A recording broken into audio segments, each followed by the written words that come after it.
Hi, I'm Kevin Bacher. I am the volunteer program manager here at Mount Rainier National Park, and I've been working here full-time for 5 years now. Tell me a little bit about the flood damage that happened last fall.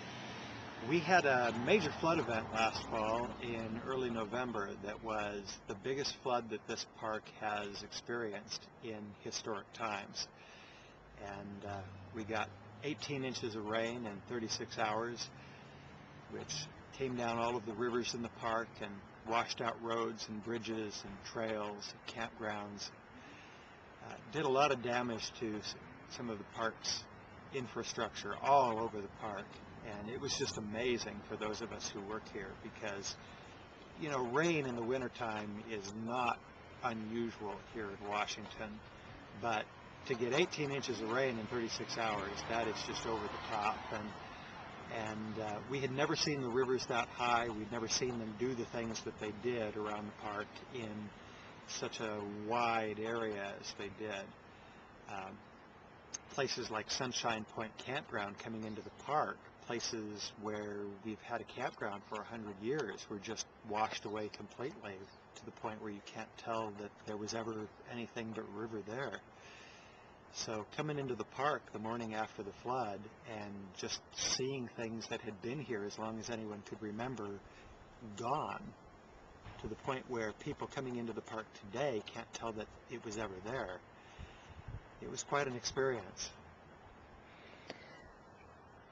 So the damage that was done to the park was obviously, it was $36 million of damage, and so that's more than what the usual park staff could handle, correct? Oh, that's absolutely right. Yes, we estimate that the damage to the park's infrastructure was about $36 million, which is roughly 3 times the size of the park's annual budget.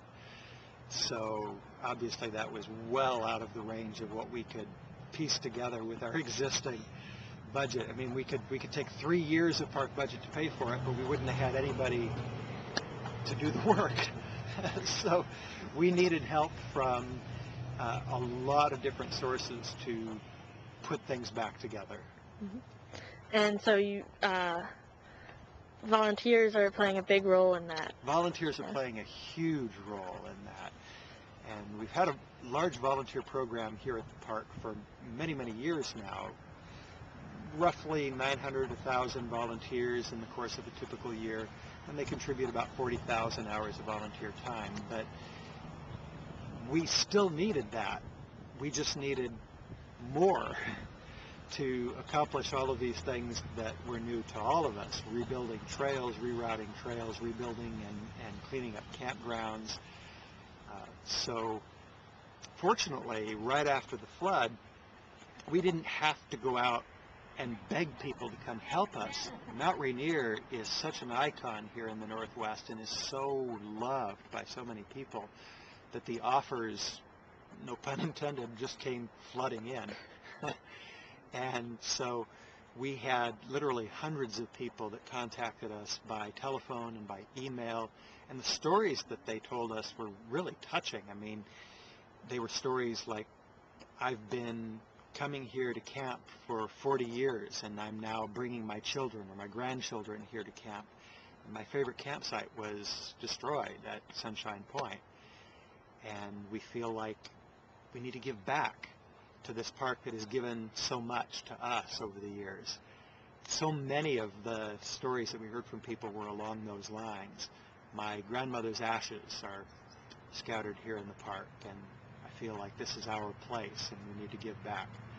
So our role was just to find a way to capture that enthusiasm and that interest and that support, and we've managed to do that this summer with the help of a very important partnership with the Student Conservation Association. What is SCA's role in the volunteer, in repairing the park? Well, again, we've had a relationship with SCA for many years here at Mount Rainier, going back for decades, and we typically have a good dozen conservation interns here in the park who are working alongside our paid staff to help us staff visitor centers and patrol trails and things like that. But This year, in addition to all of those things, and in addition to having more of those conservation interns than we ever have before, helping us with things related to the flood recovery efforts, we this year formed a partnership with FCA to provide 14 crew leaders who would be part of a Mount Rainier Recovery Initiative, who would be living here in the park, who would work with supervisors all over the park to determine what work needed to be done and to advertise and recruit public volunteers to do that work, and then to serve as crew leaders to accomplish the work. And so this was our means of capturing that spirit of volunteerism that we'd heard from roughly 2,000 people, and put as many of them as we could out on the trails and out in the field doing the work and contributing to the park's restoration. And that's been tremendously successful. We've had hundreds of people. At last count, I think more than 400 people have come into the park and worked with the Recovery Corps to do work in the park. They've contributed thousands of hours worth of work. And just to give you a little bit of an idea of how significant this has been for the park, I was talking with Carl Fabiani, our trails foreman, just last week, and asked him what proportion of the trail restoration and rebuilding has been done by volunteers as compared to paid staff. We have a larger paid staff this year than we've ever had. We have 25 paid trail crew members this year versus 15 last year. But even with that larger paid crew, Carl estimates that better than half of the work that's been done on the trails this year has been done by volunteers. So to put it another way, as much as we've accomplished this year in rebuilding trails, and we've got a long ways to go yet, we would only be half as far along, and it would take us twice as many years to complete that rebuilding if we didn't have the help of volunteers, largely coordinated by the Student Conservation Association. So what do you see as the future for the flood recovery efforts? The most important thing that we're getting out of the flood recovery effort is we're engaging the public. We're providing people with an opportunity to connect with their park and to get involved with their park.